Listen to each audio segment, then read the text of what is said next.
بسم اللہ الرحمن الرحیم۔ کسی گاؤں میں ایک بھکاری رہتا تھا۔ وہ بھیک مانگنے میں ماہر ہونے کے ساتھ ساتھ بہت عقل مند بھی تھا۔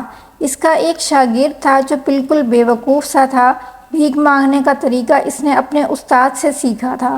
دونوں کا اس دنیا میں کوئی عزیز رشتہ دار نہیں تھا، اس لیے دونوں ساتھ ہی رہتے تھے۔ بھکاری اب بہت بوڑھا ہو چکا تھا جبکہ اس کا شاگرد بالکل جوان تھا۔ ایک دن خدا کا کرنا ایسا ہوا کہ اس گاؤں کو سیلاب نے اپنی لپیٹ میں لے لیا۔ گاؤں کے کچے مکان سیلاب میں بہہ گئے۔ ان دونوں کا مکان بھی نہ بچ سکا تو انہوں نے گاؤں چھوڑنے کا فیصلہ کر لیا۔ ایک روز انہوں نے اپنے گاؤں کو خیر بات کہا اور گاؤں سے باہر نکل آئے۔ انہوں نے گاؤں کو آخری مرتبہ دیکھا تو ان کی آنکھوں میں آنسو بھر آئے۔ اس گاؤں میں انہوں نے زندگی کے نہ جانے کتنے دن گزارے تھے۔ گاؤں سے رخصت ہو کر وہ ناک کی سیدھ میں چل پڑے۔ چلتے چلتے سورج غروب ہونے ہی والا تھا کہ انہوں نے ایک شہر کے آثار دیکھے۔ مبارک ہو استاد، آخر ہم ایک شہر تک پہنچ ہی گئے۔ خدا کا شکر ہے، بوڑھے کے منہ سے نکلا۔ دونوں تیز قدم اٹھانے لگے۔ وہ سورج ڈوبنے سے پہلے پہلے شہر میں پہنچ جانا چاہتے تھے تاکہ کچھ کھانے پینے کو مل جائے۔ دونوں ٹھیک اس وقت شہر میں داخل ہوئے جب سورج غروب ہو رہا تھا۔ استاد، مجھ میں تو اب ایک قدم بھی اٹھانے کی ہمت نہیں، خدا کے لیے کچھ کھانے کا بندوبست کرو، شاگرد نے بے دم ہو کر گرنے کے بعد کہا۔ اچھا تم یہیں ٹھہرو، میں کسی گھر سے کھانا لاتا ہوں، بوڑھے نے کہا اور چلا گیا۔ جلد ہی وہ کچھ روٹیاں اور دال لے آیا۔ دونوں نے صبر شکر سے انہیں کھایا، کنویں سے پانی پیا اور ایک درخت کے نیچے لیٹ کر سو گئے۔ صبح ہوئی تو انہوں نے بھیک مانگنے کا باقاعدہ پروگرام بنایا۔ دونوں نکل کھڑے ہوئے اور سارا دن بھیک مانگتے رہے۔ شام ہوئی تو اپنے ٹھکانے پر لوٹ آئے۔ یہ گھنا درخت تھا، رات بھی وہ اسی کے نیچے ہی سوئے تھے۔ یہاں پہنچ کر بوڑھے نے کہا، اب ہمارے پاس کچھ پیسے جمع ہو گئے ہیں، تم یوں کرو کہ بازار سے ضرورت کی چیزیں لے آؤ، ہم جنگل میں ہی ایک جھونپڑی ڈال لیتے ہیں اور وہیں کھانا پکایا کریں گے۔ اچھا استاد، میں ابھی لاتا ہوں، شاگرد نے خوش ہو کر کہا اور پیسے لے کر چلا گیا۔ شاگرد بازار پہنچا تو اس نے سوچا تھوڑی سی مٹھائی بھی خرید لوں، اور کافی دن سے کوئی میٹھی چیز نہیں کھائی۔ یہ سوچ کر وہ سیدھا ایک مٹھائی کی دکان پر گیا۔ بازار میں خوب چہل پہل تھی۔ مٹھائی کی دکان پر طرح طرح کی مٹھائیاں سجی تھیں۔ اس نے پوچھا، بھائی صاحب لڈو کیا بھاؤ ہیں؟ ٹکے سیر، دکاندار نے کہا۔ کیا کہا؟ ٹکے سیر؟ شاگرد نے حیران ہو کر کہا۔ ہاں ہاں ٹکے سیر۔ اور برفی کیا بھاؤ ہے؟ ہر چیز ٹکے سیر ہے۔ اچھا تو ملا جلا کر ایک سیر دے دو، اس نے خوش ہو کر کہا۔ مٹھائی والے نے ساری مٹھائیاں ایک سیر تول دیں۔ شاگرد نے اسے ایک ٹکا دیا اور سبزی والے کی دکان پر آیا۔ بھائی صاحب گوبھی کیا بھاؤ ہے؟ اس نے پوچھا۔ ٹکے سیر، دکاندار نے کہا۔ اور آلو کیا بھاؤ ہیں؟ شاگرد نے حیران ہو کر کہا۔ ہر چیز ٹکے سیر ہے۔ شاگرد حیران رہ گیا اور سب کچھ چھوڑ چھاڑ کر دوڑتا ہوا اپنے استاد کے پاس پہنچا۔ استاد نے جو اس طرح بھاگتے ہوئے دیکھا تو پوچھا، کیا بھاگتے ہوئے کیوں آ رہے ہو؟ اور یہ کیا تم صرف ایک لفافہ اٹھائے ہوئے ہو؟ تمہیں تو کتنی چیزیں لانا تھیں۔ استاد مزے آ گئے، شاگرد نے خوشی سے پھول کر کہا۔ کیا ہوا؟ بوڑھے نے پوچھا۔ استاد اس شہر میں تو ہر چیز 2 پیسے سیر بکتی ہے، یہ دیکھو یہ ایک سیر مٹھائی 2 پیسے کی لایا ہوں۔ یہاں ہر چیز ہی 2 پیسے سیر ہے، مٹھائی بھی، گھی بھی، دالیں بھی، سبزی بھی، غذ ہر چیز 2 پیسے سیر۔ یہاں تو مزے آ جائیں گے، خوب کھاؤ پیو استاد، اب ہم ساری عمر یہیں رہیں گے۔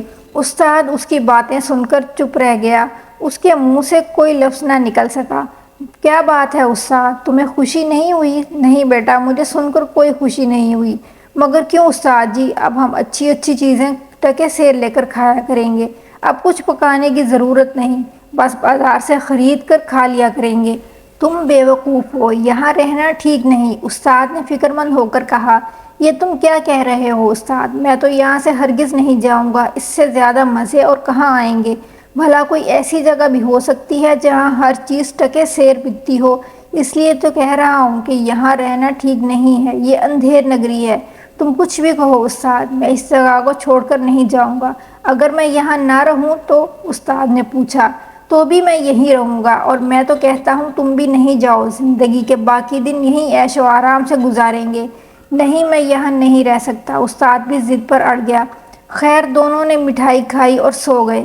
صبح ہوئی تو استاد اٹھ کر کھڑا ہوا۔ کہاں چلے استاد؟ شاگرد نے پوچھا۔ میں نے کہا تھا نا کہ میں یہاں نہیں ٹھہر سکتا، تو کیا ابھی اور اس وقت جا رہے ہو؟ ہاں، مجھے یہاں رہنے سے خوف آتا ہے۔ مان جاؤ استاد، یہاں سے نہ جاؤ، دنیا کے تختے پر اتنا عیش کہیں نہیں کر سکو گے جتنا یہاں ہے۔ نہیں، میں صرف دن نکلنے تک ٹھہر گیا تھا، اب ایک منٹ بھی نہیں رکوں گا۔ استاد نے اپنا جھولا کندھے پر ڈالا اور شہر سے باہر جانے والی سڑک پر نکل گیا۔ ٹھہرو استاد، میں تمہیں شہر کے باہر چھوڑ آتا ہوں۔ یہ کہہ کر شاگرد بھی اس کے پیچھے لپکا، پھر دونوں ساتھ ساتھ قدم اٹھانے لگے۔ شاگرد کہنے لگا، میں حیران ہوں استاد، آخر تمہیں یہاں رہنے میں کیا خطرہ ہے؟ ہمارا کام تو بھیک مانگنا ہے، ہمیں کسی سے کیا ڈرنا؟ ہمیں کون نقصان پہنچا سکتا ہے؟ اس وقت تم میری ان باتوں کو نہیں سمجھ سکتے، لیکن ایک دن آئے گا جب تم میری باتیں یاد کرو گے اور کہو گے کہ کاش میں نے اپنے استاد کی باتیں مان لی ہوتیں۔ میں اب بھی تمہیں یہی کہتا ہوں، میرے ساتھ چلے چلو، لالچ میں نہ آؤ۔ ہرگز نہیں استاد، میں اسی جگہ رہوں گا۔ اچھا تو میری ایک بات سن لو، اگر کبھی تم کسی مصیبت میں گرفتار ہو جاؤ تو اپنے استاد کو ضرور دل ہی دل میں یاد کر لینا، ہو سکتا ہے کہ قدرت مجھے تمہاری مدد کے لیے بھیج دے۔ تم یوں ہی فکر کر رہے ہو استاد، مجھے یہاں سے کوئی تکلیف نہیں ہے، مجھ پر کوئی مصیبت نہیں ٹوٹے گی۔ میں تمہیں آخری بار کہتا ہوں، میرے ساتھ چلو، استاد نے مایوس ہو کر کہا۔ اور اب میں بھی آخری بار کہتا ہوں، میں یہیں رہوں گا، شاگرد نے اٹل لہجے میں کہا۔ اس نے اپنے رہنے کے لیے گھاس پھوس کی ایک جھونپڑی بنا لی اور اس میں مزے سے رہنے لگا۔ وہ ہر فکر سے آزاد تھا، صبح اٹھ کر بھیک مانگنے کے لیے نکل کھڑا ہوتا اور جو دو چار آنے ہاتھ لگتے وہ اس کی ضرورت سے کہیں زیادہ ہوتے، کیونکہ ہر چیز ٹکے سیر مل جاتی تھی۔ وہ مٹھائیاں، گھی، دودھ، خشک میوے پیٹ بھر بھر کر کھاتا اور اپنے استاد کو بے وقوف خیال کر کے خوب ہنستا اور کہتا، کاش استاد یہاں سے نہ جاتا، اب اس سے کوئی کام نہ ہوتا تھا۔ کئی دن بھیک مانگے بھی نہ جاتا، جھونپڑی میں کھانے پینے کی چیزوں کا ڈھیر لگا رہتا، وہ ان میں سے لے لے کر خوب کھاتا۔ ہر فکر سے آزاد ہونے اور خوب کھانے اور کوئی مشقت نہ کرنے کی وجہ سے اس کا جسم موٹا ہونے لگا۔ رفتہ رفتہ اس کا جسم پھول کر اتنا موٹا ہو گیا کہ اب اس کے لیے چلنا بھی محال تھا۔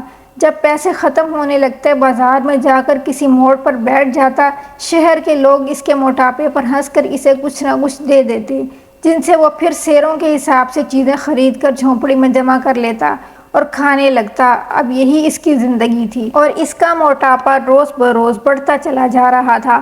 اب اس ملک کے بادشاہ کا حال سنیے۔ ایک دن وہ اپنے تخت پر بیٹھا تھا، دربار لگا ہوا تھا، تمام درباری حاضر تھے کہ اس کے سامنے ایک شخص کو پکڑ کر لایا گیا۔ بادشاہ نے پوچھا، یہ کون شخص ہے؟ بادشاہ سلامت، اس شخص کو بازار سے پکڑا گیا ہے، جہاں پناہ اس نے ایک شخص کی جیب کاٹی ہے۔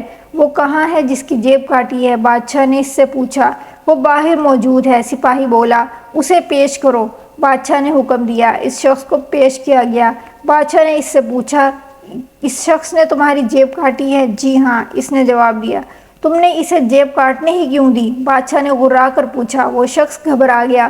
تمہاری غفلت کی سزا تمہیں دی جائے گی، جیب کترے کو چھوڑ دو، کیونکہ یہ تو لوگوں کو ہوشیار کرنے کا فرض انجام دے رہا تھا، اور اسے پکڑ لو۔ اس نے اپنی جیب کٹنے ہی کیوں دی؟ کل صبح اسے شہر کے چوراہے پر پھانسی پر لٹکا دیا جائے۔ بادشاہ کا حکم سنتے ہی جیب کترے کو چھوڑ دیا گیا اور جس کی جیب کٹی تھی اسے پکڑ لیا گیا۔ دوسرے دن اس بے گناہ شخص کو زنجیروں میں جکڑ کر چوراہے پر لایا گیا۔ وہ غریب تھر تھر کانپ رہا تھا، لوگوں کی تعداد میں لمحہ ملمحہ اضافہ ہو رہا تھا۔ آخر خدا خدا کر کے بادشاہ سلامت کی سواری آئی۔ بادشاہ ایک اونچی جگہ پر کھڑا ہو گیا اور اس نے اشارہ کیا کہ پھانسی دے دی جائے۔ جلاد آگے بڑھا، اس نے پھندا اس آدمی کی گردن میں ڈالا، لیکن پھندا ڈھیلا تھا اور وہ شخص بہت دبلا پتلا تھا۔ جلاد میں بھی اتنی عقل کہاں تھی کہ پھندے کی گرہ کو تنگ کر دیتا۔ حیران اور پریشان کبھی پھندے اور کبھی اس آدمی کی گردن کو دیکھنے لگا۔ کیا بات ہے، تم اسے پھانسی کیوں نہیں دیتے؟ بادشاہ نے غصے کے عالم میں کہا۔ عالم پناہ، پھانسی کا پھندا ڈھیلا ہے اور اس کی گردن پتلی ہے، اب میں اسے پھانسی دوں تو کیسے دوں؟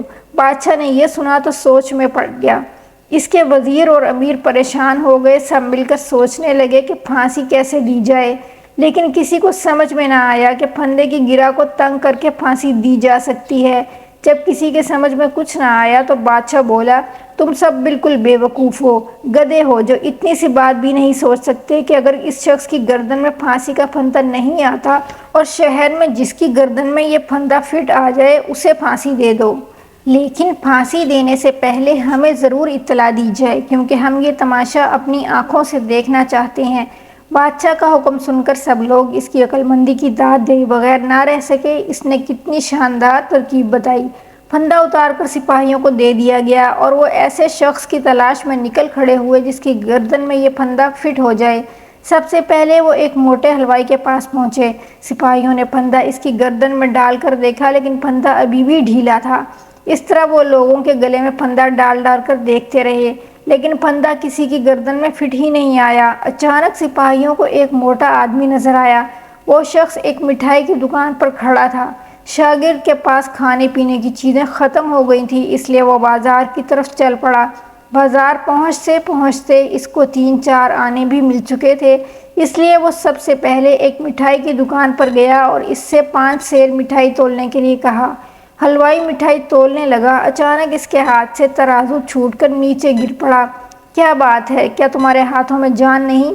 وہ آ رہے ہیں، مٹھائی والے نے خوف زدہ ہو کر کہا۔ کون آ رہے ہیں؟ تم اس قدر ڈر کیوں رہے ہو؟ شاگرد نے حیران ہو کر پوچھا۔ اتنے میں سپاہی پھندا لیے وہاں پہنچ گئے۔ ان کو شاگرد ہی نظر آیا تھا، جسے دیکھ کر وہ بہت خوش ہوئے تھے۔ پہلوان ذرا اپنی گردن تو ادھر کرنا، ایک سپاہی نے مسکرا کر کہا۔ کیوں، کیا بات ہے؟ شاگرد نے حیران ہو کر پوچھا۔ معاملہ یہ ہے کہ ایک شخص کو پھانسی دی جانے والی تھی، لیکن اس کی گردن میں یہ پھندا فٹ نہیں آیا، اس لیے ہمارے بادشاہ سلامت کا حکم ہے کہ جس شخص کی گردن میں یہ پھندا فٹ آ جائے اسے پھانسی پر چڑھا دو۔ ہم صبح سے کسی ایسے آدمی کی تلاش میں ہیں جس کی گردن میں یہ پھندا فٹ آ جائے۔ امید ہے کہ تمہاری گردن میں یہ پھندا ضرور فٹ آئے گا۔ ارے مگر یہ کیا انصاف ہے؟ شاگرد نے چلا کر کہا۔ یہ ہمارے بادشاہ سلامت کا انصاف ہے، اس کے خلاف کوئی آواز نہیں اٹھا سکتا۔ یہاں ہر چیز ٹکے سیر انہی کے حکم پر بکتی ہے، سپاہی نے کہا اور اس نے اپنے ساتھیوں کو اشارہ کیا۔ شاگرد کو جکڑ لیا گیا، پھانسی کا پھندا اس کے گلے میں ڈالا گیا تو وہ بالکل فٹ آیا۔ سپاہی یہ دیکھ کر بہت خوش ہوئے اور اسے قید خانے کی طرف لے چلے۔ اب شاگرد کو معلوم ہوا کہ اس کا استاد یہاں رہنے سے کیوں ڈرتا تھا، لیکن اب پچھتانے سے کیا حاصل ہو سکتا تھا۔ اسے قید خانے میں ڈال کر بادشاہ کو یہ خبر سنا دی گئی کہ ایک ایسا شخص مل گیا ہے جس کے گلے میں پھانسی کا پھندا فٹ آ گیا ہے۔ بادشاہ اس خبر کو سن کر بہت خوش ہوا۔ اس نے اسی وقت حکم دیا کہ اسے کل شہر کے چوراہے پر پھانسی پر لٹکا دیا جائے۔ شاگرد کو اپنے استاد کی باتیں بہت بری طرح یاد آنے لگیں۔ اب استاد کی سنیے۔ استاد اس شہر سے نکلا تو بہت اداس تھا، کیونکہ اس شہر نے اس کا شاگرد چھین لیا تھا۔ وہ شہر شہر اور گاؤں گاؤں گھومتا پھرا، جو روکھی سوکھی ملتی رہی اس پر گزارا کرتا اور اس کی زندگی کے دن یوں ہی گزر رہے تھے۔ ایک دن اچانک اسے اپنے شاگرد کا خیال آیا۔ اس نے سوچا کہ چل کر دیکھنا چاہیے کہ وہ کس حال میں ہے۔ یہ سوچ کر اس نے اس شہر کا رخ کیا۔ سارا دن اور ساری رات چلتے رہنے کے بعد وہ شہر میں داخل ہوا اور اس جگہ پہنچا جہاں انہوں نے قیام کیا تھا۔ اس جگہ اس نے ایک جھونپڑی دیکھی، لیکن اس کے اندر اس کا شاگرد موجود نہیں تھا۔ وہ اسے ڈھونڈتا ہوا شہر کے چوک کی طرف چل پڑا۔ راستے میں اسے ہر شخص چوک کی طرف بڑھتا ہوا نظر آیا۔ اس نے ایک آدمی سے پوچھا کہ یہ سارے لوگ چوک کی طرف کیوں جا رہے ہیں، تو اس نے بتایا کہ آج ایک آدمی کو چوراہے پر پھانسی دی جائے گی۔ یہ سب لوگ وہی تماشا دیکھنے جا رہے ہیں۔ وہ بھی چوراہے کی طرف بڑھنے لگا۔ ایک طرف سے اسے 7-8 سپاہی آتے ہوئے نظر آئے۔ ان کے ساتھ ایک موٹا تازہ آدمی زنجیروں میں جکڑا ہوا تھا۔ استاد نے اس موٹے آدمی کو دیکھا تو پہچان نہ سکا۔ جب وہ قریب آیا تو شاگرد کی نظر اپنے استاد پر پڑی تو وہ چلا اٹھا۔ استاد کے کان کھڑے ہوئے۔ اب جو اس نے موٹے آدمی کو غور سے دیکھا تو اسے پہچان لیا اور حیران ہو کر بولا، یہ تم ہو؟ تم اس حال کو کیسے پہنچے؟ شاگرد نے سارا ماجرا کہہ سنایا۔ استاد یہ سن کر شاگرد کے کان کے قریب منہ لے جا کر بولا، اب تمہیں بچانے کی صرف ایک ہی تدبیر ہے۔ جب تمہیں پھانسی دی جانے لگے تو میں کہوں گا کہ پھانسی مجھے دو، تو تم کہنا نہیں یہ پھانسی مجھے ہی دو۔ میں کچھ سمجھا نہیں استاد۔ شاگرد نے حیران ہو کر کہا، میں نے تم سے جو کہا ہے وہی کرنا، آگے تمہیں بچانا میرا کام ہے۔